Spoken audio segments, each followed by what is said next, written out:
zavatra voalohany moa io ny resahana satria isika zany izao fotoan'andro zao dia toko hoe tena mihazo ny fanarahana izany hoe exécution budgétaire zany dia tsy misy mihitsy fa atao fotsiny satria teren'ny lalàna hoe misy loi de finance fa rehefa avy eo izy dia manao avelan'izay ka tsisy mahafantatra mihitsy io fiainatsefatsefaneny hoe zao milliard hoe zao million d'euro ny vidiny lalana io vola inona le izy dia mitovy aminareo ihany zahay fa nefa zany tsy fitondràna misy lalàna io zay ny ilana le lalàna la ligne assemblée nationale mifantaky ny vaovao manontolo ay zany tsika anao lalana dia zao million de dollars nilaintsika na inona dia avaiza dolo io fa tsisy malala zany zany ny antahilaroa azy zao za zao gagagagaga tsy fantatritsika malagasy zany tena tsy fantatritsika fantatritsika le izy fa dia rehefa nany loi de règlement ary moa tsy firy taona zao nefa zany mba afantarany hoe nanahoana moa zany fanatanterahana an'ilay loi de finance avy an'la ligne de sotenany vahoaka ireo tsy mahafantatra zany zany ny hoe tena tsy ao anatin'ny formation mihitsy isika tsy ao anatin'ny tady droit mihitsy isika fa tsy hoe fitiavana hiteny an'izany fa zavatra anankiroa zay zao dia mazava be zany dia miteny rehefa avy eo ny cour des comptes na ny ohatr'izany zavain'izao zavatra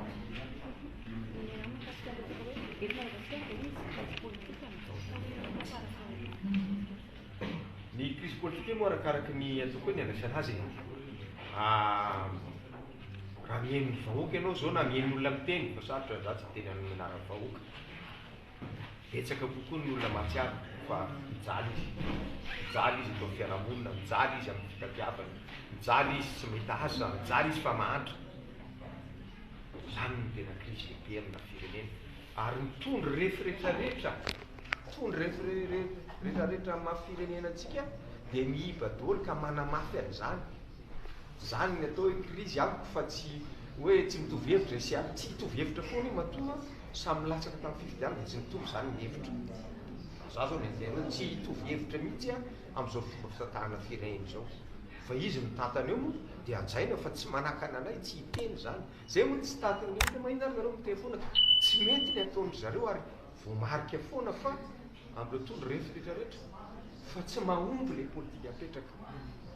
mezany olona netsika lalana kely vatry nitondrahanao olona amonjy someto aminao efa nahita zava tsika manitsika ny laso zany sisa zay zany sisy tsika malagasy dia menatra inona ary ty fa misy fivorian-dehibe ndraisina teto ary efa mamonjy fivoriana avy tsika any velany ihany tsy mba misy manao an'izany fa manintsika manao an'izany Fahombiazana tanteraka no azo tamin'ny fampiasana ny fitanterana taraby na ny teleferika atao anatin'ny efatrandro voalohany nanokafana ny fampiasana ity fitaovam-pitanterana moderna ity araka ny tombana izay natao ho ny fanazavana nentin'ny sekretera-panjakana misana ny tanàna vaovao sy ny toeram-ponenana androany mihoatra lavitra ny vinavina izay nofaritana mantsy ny tany ireo mpandeha izay sy nanana tahotra mihitsy tamin'ny fampiasana ity fitanterana taraby ity izay efa mananika hatrany amin'ny 4,000 isan'andro ireo malagasy mandeha amin'izany. Tena positif ny fomba resantsika voalohany ny teleferika satria ny velany dia nitahotra no mibahana fa zavatra nagaga tamintsika eto dia tonga dia teny an'izany satria expérience zareo zany ohatra ny tonga dia novaisitsika malagasy ny ankizy le fomba fitaterana tsy misy tahotra sika zany hoe fombiazana voalohany zay. Faharoa raha ny vinavina voalohany ataontsika hoe adiny roa maraina be adiny roa hariva dia tokony teo amin'ny 5,000 teo ihany ny olona tanterana ny bilan tao anatin'izay efatrandro zay dia mihoatra foana ny vinavina natao malitsika zany 5,722 no nampiasa tao anatin'le fotoana vonosokafa dikan'izany azo tenenina fa fombiazana ho atsika ary fombiazana ho an'ny olona malagasy ny raisiny olona le fomba fitaterana na dia hoe mizatra fotsiny ary izy amin'ny voalohany. Irozo amin'ny fanofanana ny fandraisana mpiasa malagasy kosa nefa ny fitaovam-pitanterana taraby mba ahafahana mampizotra araka ny tokony ho izy ny fampiasana sy fampandehanana izany izay mitaky fahaiza-manao manokana satria mbola ireo teknisiana vahiny no manao ny fampihodonana izany amin'izao fotoana izao raha ny fanazavana trano. Ny ataontsika amin'izao dia hanomboka androany tsika andefa fiantsoana tolotrasa ho an'ireo tanora malagasy rehetra na ex-jirama io na tsy maninona efa manatraikefa afaka mamaly amin'izany fa mila amin'ireo teknisiana reo tsika izany manomboka izao dia mizara roa ny fampihofanana zay mba tonga antsika mila an'zareo aloha mandra-pazahoantsika an'izay olo izay. Ho an'ny conducteur opérateur dia raisitsika izy rehefa vita ny iarahiasa amina kabe matiany tsika mba isiny mangarahara fandraisana azy dia hoampihofaniny reo farafakeliny mila any amin'ny 3 semaine any izy rehefa manana qualification tsara zay vao afaka tena mandray satria miakina amin'ny ainy appareil io miasa ny opérateur. Dia ho an'ny technicien de maintenance indray nareo technicien nareo farafakeliny zany miofana 2 volana la formation dia mandra-pahatongan'izay zany ilatsika an'ireo arakaraky ny fahazahoantsika teknisiana malagasy vonona avy hatrany manana antraikefa dia ampidiritsika tsikelikely programme zany hoe ao anatin'ny deuxième mois mety misy conducteur malagasy efa mandray an-tanana zany dia isoritsika tsikelikely reo vahiny reo. Manodidina ny 7 ireo malagasy miasa amin'ny fampihodonana ny teleferika saingy mbola maro ireo ho raisina izay isolo ny toerana ireo teratany vahiny izay isany matiana nanao ny fametrana izany teto Madagasikara raha ny fanazavana trano. Resan'ireo mpiasa malagasy reo raika 20 nefa hitanareo miasa eo miampy 20 azanteke 7 reo zany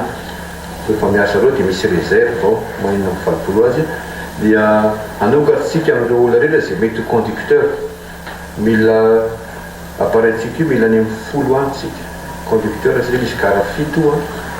dia ny gara 3 amin'ireo misy sapanany anakiroa ny ao sorano ny gara 2 ny ao sorano sy ny ao akoronano ivandry la sitiza reo misy gara anakiroa zany samy conducteur samihafa reo mitodika makany anosy sy mitodika makany sorano resantsika zay mahatonga hoe 10 ny conducteur ilaitsika technicien de maintenance reo amin'izao fotoana izao aloha raha ny isao dia misy enina amby 30 reo olona tsy maintsy miramitsika reo zany tsy maintsy solotsika daholo mba enina amby 30 reo ary mbola miakatra reo rehefa misokatra ny appareil droitsika sy misokatra mandrikitsindrikitsy 3 andro. Ary kosa ireo tranga izay tsy maintsy hisy ny fampiantona ny fampiasana ny fitanterana tarby ka isan'izany ny fikojakojana sy ny fitsiriana tsy maintsy atao araka ny fenitra voatondro mba hanaraha-maso akaiky ny fitaovana samihafa izay miantoka amin'ny fiarovana ny ainy ireo mpandeha araka ny fanazavana. Ohatran'ny fitaovam-pitaterana rehetra amin'ny avion zao rehefa misy contrôle atao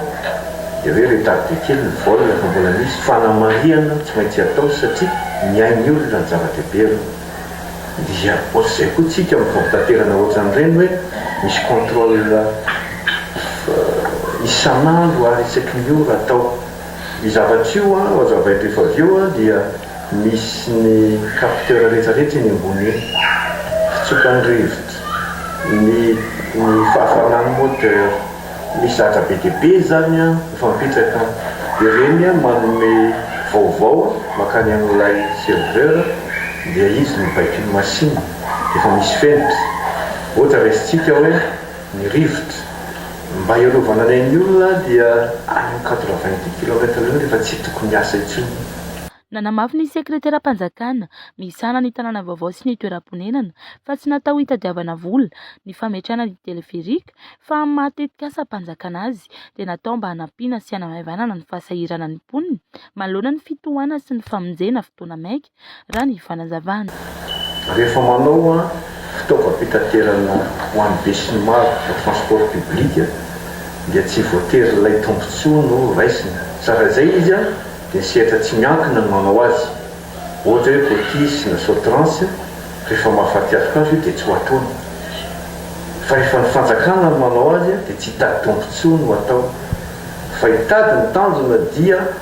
hanao izay fahafapo ny olona mampiasa azy. Zay ny zavatra lehibe indrindra ho antsika.